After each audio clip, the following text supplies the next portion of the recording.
Happy Wednesday, guys and gals. We are having a great week over here. Got lots of exciting stuff coming up. We have some really cool future videos coming up, stuff that's different that you guys haven't seen before, so stay tuned for that. I want to jump right into the questions here. I got a couple things to talk about at the end. But, okay, so the first question that we have is from Tim McCall in Washington.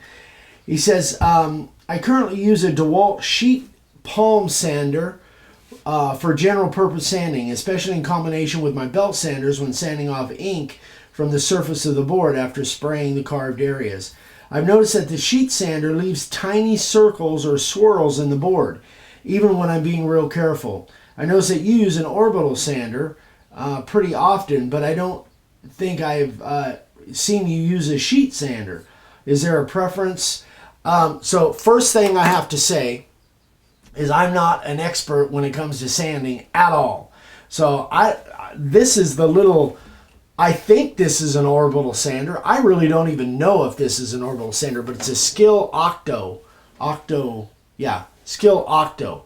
It's a cool little sander. I don't think it's a sheet sander. I think it's an orbital sander. I'm sure you guys will let me know. But I've looked, and all I know is it works. And it doesn't leave those little tiny fisheye swirls. And I've used a sheet sander way back when I used to use...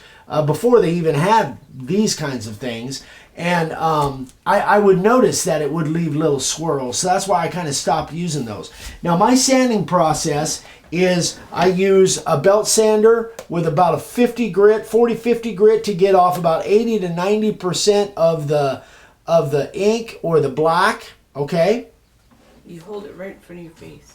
Yeah. That's probably a good thing. The less they see of my face, the better. And then I use this little Porter cable for my fine sand. It's got, I think, like a 175 grit on it. And then if I really want a finished sand on it, most of the time I don't. But if I really want a super finished sand, then I use this little Octo sander. And they've got all kinds. This is just a little... Velcro or hook and loop, I guess they call it. And it has all kinds of different attachments and stuff with it. It's a cool little sander. I really like it. And they have different grits. These are just basically what I get at Lowe's with different grits for doing that sanding. Again, I'm not an expert at it. I'm sure there's plenty of you guys out there that know a lot more about the sanding. I think this is an orbital sander, but I really like the little, my buddy Shane Hammer, and I know you guys have, a lot of you guys have, the little palm sander that's a random orbital made by DeWalt. I really want to get one of those, but I haven't got one yet. But I really want to get one and try those because they look really cool. A lot of you guys are using those. So that's that. The next deal I want to do, question is from Mike Philibon.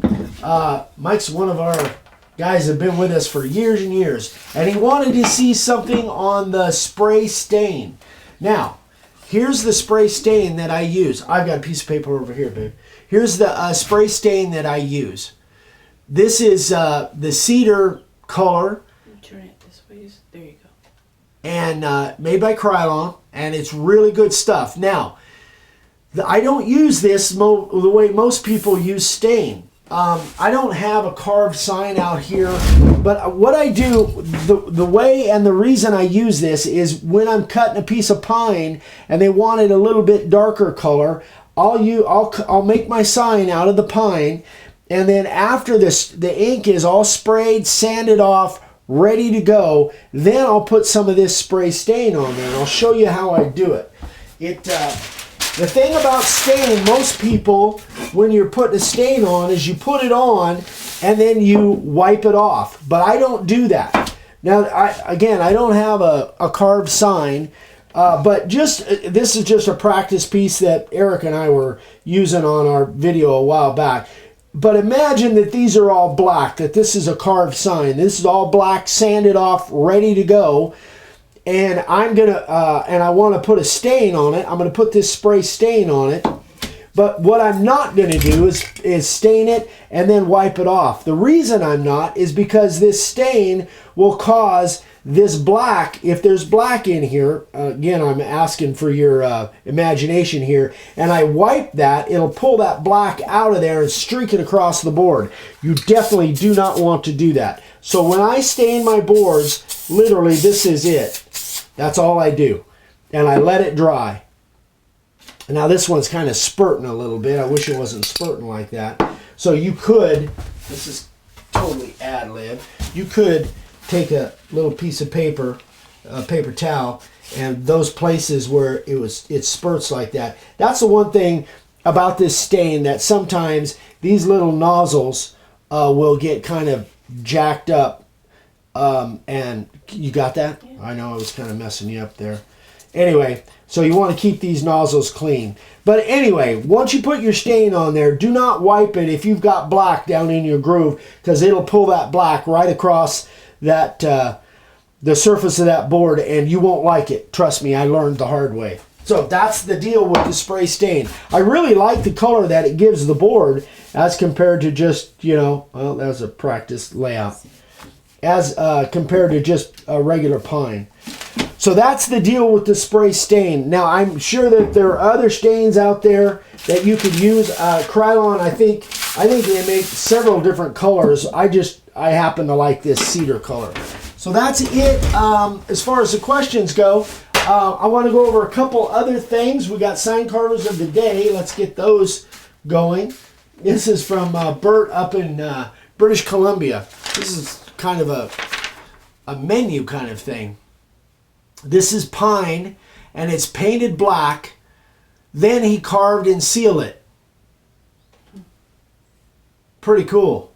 I think he actually carved through paper. He did his layout on paper, glued it on the board, and then carved through the paper. Cool job, Bert. Really neat. I really like that. And I've seen you guys do that before, where you paint it black and then the letters are wood color. And then this one is you guys that have been watching for a while, and especially on the Facebook groups, Joe Ramage down in Phoenix. The guy is a first-class sign carver. Just amazing stuff, Joe. Really, really cool. I love the saloon signs. And I know he went to like some kind of a festival or something down there, some kind of a show, and sold a bunch of these saloon signs. So great job, you guys. Sign carvers of the day. Bert in BC and Joe down in Phoenix. All right, so the only other thing I want to touch on, remember, guys, if you are looking for a certain subject within our channel, there's a way that you can actually do the channel search.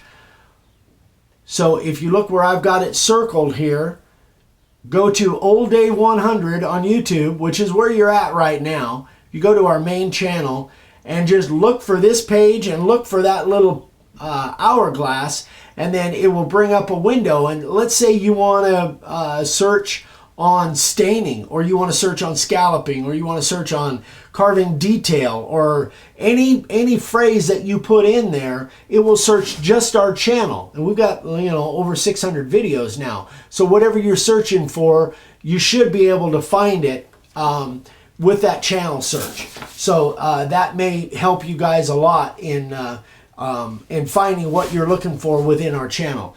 The other thing is, don't forget, on the 20th, Dad and I are going to be meeting some people in Seattle at the Seattle airport. We're on our way to, we'll be on our way to Alaska to do some fishing, and we've got a window of time, somewhere probably 3 o'clock to 4 o'clock if the flights are all working the way they should. So we'd love to meet up with you if you're in the Seattle area or somewhere around the Seattle airport about that time. We'd love to shake your hands and meet with you. And if you have any questions or anything we can help with, we're going to be there. So is that it? That's about it, I think. Yeah, we got more videos coming up. So don't forget, Friday, we got a big demo coming up on Friday. I'm going to let the bag out of the cat. Yeah, I know. I do that a lot. So I'm going to let the cat out of the bag. I'm actually going to be carving a new collaboration that I'm very excited about. I'm going to be carving the whole thing from start to finish on camera. And that'll be Friday's video. So I'm really excited about that. So anyway, guys, have a great week, and we'll see you on Friday. Give us a thumbs up. Thanks. Bye.